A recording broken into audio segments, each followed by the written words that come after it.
You know, when we think about India's independence, we often picture these massive, epic battles. But what if I told you one of the most important fights didn't start with a bang at all? Nope. It started with one single, incredibly stubborn farmer, a guy who just refused to take no for an answer. This is the story of Champaran, and it's a story that didn't just change Gandhi's path. It completely redefined the struggle for freedom in India. All right, so picture this. It's 1916. Gandhi is at this huge political convention, surrounded by all the big names, the powerful and influential people of the time. But the person who's about to completely change his focus isn't some famous leader. He's a poor farmer. And his simple plea is about to kick off a chain of events that will, literally, change the course of history. So this man's name was Raj Kumar Shukla, and he was, by all accounts, just an ordinary guy, an illiterate sharecropper from a place called Champaran, a district so remote Gandhi had never even heard of it. But Shukla's request, man, it was anything but weak. It was simple, it was direct, and he was so persistent. He was there for one reason, to shine a light on this crushing, unjust landlord system, and he was absolutely convinced that Gandhi was his last and only hope. And when I say persistent, I mean extraordinarily persistent. At first, Gandhi, who's got appointments all over India, kind of brushes him off. But Shukla, he was not deterred. For weeks, he followed Gandhi from city to city. He even camped outside his ashram. Finally, Gandhi, just so impressed by this farmer's incredible resolve, gives in. He tells him, okay, I'll be in Calcutta on this specific date, meet me there, and I promise I'll come with you. So Gandhi finally makes it to Champaran. And in his mind, he's thinking, okay, I'm here to sort out a legal and economic problem. Something about unfair contracts, stolen money. But what he finds out pretty quickly is that all of that's just the tip of the iceberg. The real problem is something much deeper. It's like this invisible poison that has paralyzed the entire community. Okay, so first, let's just quickly get on the same page about what a sharecropper actually was in this system. Because they weren't just tenant farmers. No, they were trapped. See, instead of paying rent with money, they were forced to give up a huge chunk of the very crops they grew on land that they didn't even own.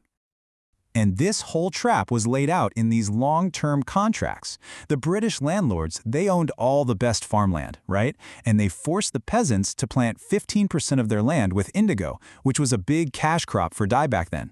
But here's the kicker. They then had to hand over that entire indigo harvest as rent. I mean, it was a system just perfectly designed for exploitation. But then, a plot twist. Technology changes the whole game. German scientists develop synthetic indigo, and it's way cheaper. All of a sudden, the British landlords don't want the natural indigo anymore. It's basically worthless. So what do? They cook up a new scheme. They offer to let the peasants out of the 15% deal, but only if they pay them a bunch of money as compensation. It was just blatant extortion. So when Gandhi gets there, one of the first things he sees just shocks him. The local lawyers are charging these poor, destitute farmers insane fees for their help. He gives them a piece of his mind, and right then he has this major realization. The legal fight? That's a distraction. The real issue is that these peasants are just utterly crushed. They're terrified. Their real chains weren't made of paper contracts, but of this deep, paralyzing fear of the British. So what does Gandhi do? He doesn't go to the courthouse. Nope. He goes straight to the villages. He starts talking to people, gathering facts, collecting stories directly from the peasants themselves. And this, as you can imagine, immediately puts him on a collision course with the British authorities, who would have much preferred this whole ugly situation to stay hidden in the shadows. The authorities, they move fast. They serve Gandhi with an official notice. The message is clear: quit Champaran immediately. And this, right here, is the turning point. Instead of arguing, instead of running away, Gandhi just takes the notice, flips it over, and writes something simple: I will disobey. And with that one calm act of defiance, fully accepting whatever consequences came next, the whole principle of civil disobedience was basically born in India. So the next morning, outside the courthouse, something absolutely incredible happens. Thousands of peasants just show up. They'd heard that this Mahatma, this great soul who came to help them, was in trouble. They didn't know the legal stuff, they just knew he was on their side. The British officials, they were just stunned, totally unprepared for this massive and completely peaceful demonstration. And in that one moment, you could feel the entire power dynamic just shift. The government, the police, the courts, they were suddenly powerless against the sheer will of the people. For the very first time, these peasants stood together, and that old fear was replaced by solidarity. Just by challenging authority, without a single weapon or act of violence, they had taken their first real step towards liberation. The prosecutor is so overwhelmed and confused, he begs the judge to postpone the trial.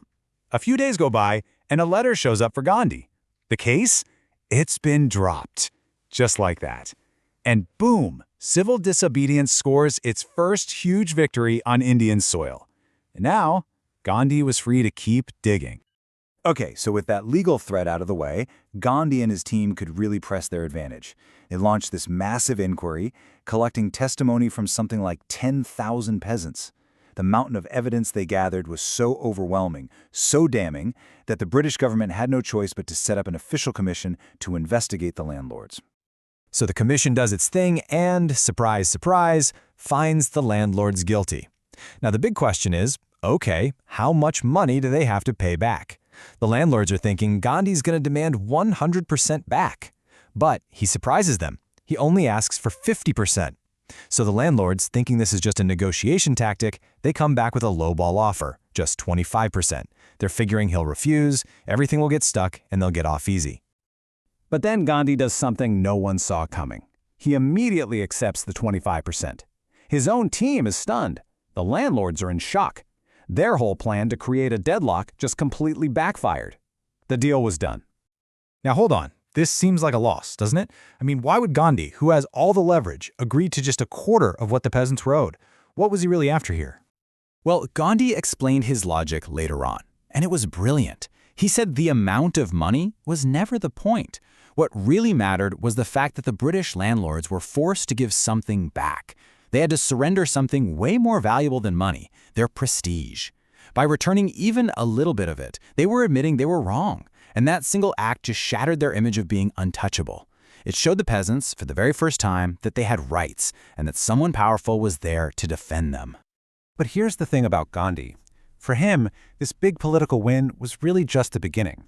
He knew that the real, deep roots of suffering in Champaran were social and cultural. I mean, what good is winning in court if the people are still trapped by poverty, disease, and illiteracy? So, was this fight really just about Indigo? Of course not. Gandhi's vision was so much bigger than that. He wanted to help build a whole new foundation for this community, one that was rooted in dignity and self-sufficiency. And his approach was so practical, so immediate. He put out a call for volunteers, and teachers showed up to open primary schools in the villages. His own wife, Kasturbai, got to work with the women, teaching them about basic hygiene and community sanitation. He even got a doctor to volunteer for 6 months, who brought simple, essential medicines.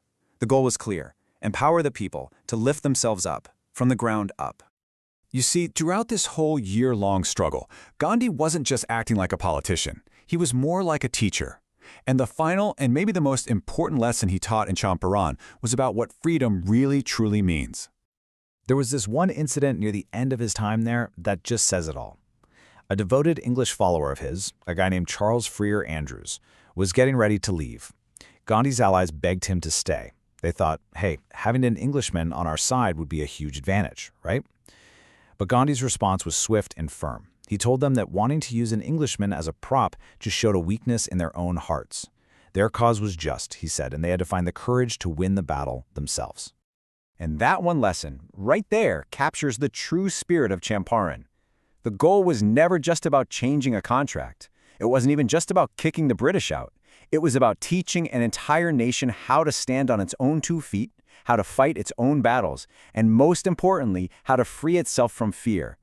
And that leaves us with a question that's just as important today as it was over 100 years ago. What does it really mean to be self-reliant?